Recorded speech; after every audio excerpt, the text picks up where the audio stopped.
आज आपण बघणार आहोत की मटकीची उसळ कशी बनवायची आणि थोडीशी त्यामध्ये ग्रेव्ही ठेवायची आणि मटकीला मोड कशी आणायची ते बघणार आहोत. पण त्याआधी मी आहे पल्लवी आणि घरच्या पाककृती या मराठी यूट्यूब चॅनलवरती आपलं अगदी मनापासून स्वागत आहे. तुम्ही नवीन असं चॅनलला सबस्क्राईब नक्की करा. व्हिडिओला एक लाईक करायला विसरू नका. जास्त वेळ न घालवता आजची रेसिपी आपण पुन्हा सुरू करूया. या ठिकाणी मी मटकी घेतलेली आहे. जे आपले मोठ असतात कच्ची मटकी ती घ्यायची आहे. तिला पाण्यामध्ये रात्रभर भिजत टाकायची आहे. एक दिवसभर तिला फटक्यामध्ये बांधून ठेवायची आहे आणि असे मोड पटकन येतात. हिवाळ्यामध्ये थोडासा टाईम लागतो तिला मोड यायला आणि उन्हाळ्यामध्ये ते जे मोड असतात ते पटकन मोड येतात. तर अशा पद्धतीने तिला मोड आणून घ्यायची आहे. मोड आल्यानंतर तिला स्वच्छ अशी धुवून घ्यायची आहे, कारण त्याच्यामध्ये उग्र असा वास असतो. तर उग्र असा वास निघून जायचं तिला स्वच्छ असं धुवून घ्यायची आहे. यामध्ये कढईमध्ये पाणी घ्यायचं. पाणी गरम झालं की त्यामध्ये मीठ टाकायचं आपल्या आवडीनुसार, चवीनुसार. 2 चमचे या ठिकाणी मी मीठ टाकलेलं आहे आणि त्या ठिकाणी आपली जी मटकी आहे ती मटकी पाण्यामध्ये टाकून घ्यायची आहे. ज्या पद्धतीने मी तुम्हाला स्क्रीनवरती दाखवली आहे तर मटकी पाण्यामध्ये टाकून घ्यायची आहे आणि मिनिटभर तिला उकडून घ्यायची आहे. जोपर्यंत ती सॉफ्ट होणार नाही तोपर्यंत तिला उकडून घ्यायची आहे. या पद्धतीने तुम्ही बघू शकता आपली जी मटकी आहे ती खूप अशी मस्त अशी सॉफ्ट अशी बनवून तयार झालेली आहे. या ठिकाणी मटकी उकळायला जास्त वेळ लागत नाही. तुम्ही बघू शकता की ती छान अशी सॉफ्ट झालेली आहे. जिला कुकरमध्ये बिलकुल लावायची नाही. कुकरमध्ये लावल्यास ती खूप सॉफ्ट होऊन जाते.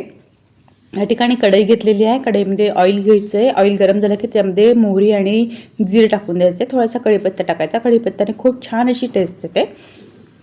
या ठिकाणी थोडासा लसूण घ्यायचा.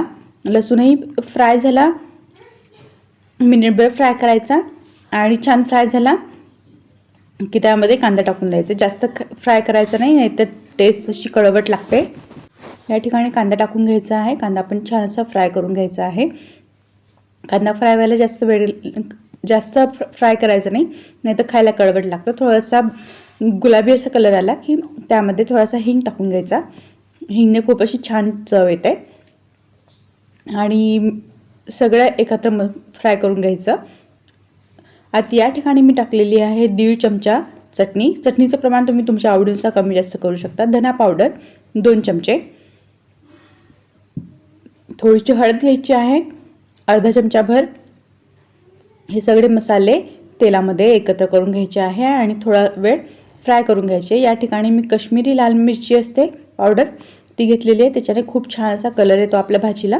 आणि या ठिकाणी तुम्ही बघू शकतात की आपले जे मसाले आहेत ते खूप छान असे फ्राय करून झालेले आहे. हे फ्राय झाले की त्यामध्ये टाकून घ्यायची आहे आपली मटकी. आपण जी उकळून ठेवलेली होती ती मटकी. त्या मटकीचं जे पाणी असतं ते पाणी फेकून द्यायचं नाही आहे. ते पण थोडंसं ॲड करायचं. जर तुम्हाला थोडीशी ग्रेव्ही हवी असेल तर ते पाणी फेकून द्यायचं नाही किंवा दुसरं पाणी ॲड करायचं नाही. मटकीचं जे पाणी असतं तेच पाणी यामध्ये ॲड करायचं आहे. या ठिकाणी जी मटकी आहे ती तेलामध्ये टाकून घ्यायची आहे. मिनिटभर हलवून घ्यायची आहे आणि छान अशी आपली भाजी बनवून तयार होते. तर या ठिकाणी तुम्हाला ही रेसिपी कशी वाटली मला कमेंट करून नक्की सांगा. या ठिकाणी तुम्ही बघू शकता छान अशी आपली भाजी बनवून तयार झालेली आहे.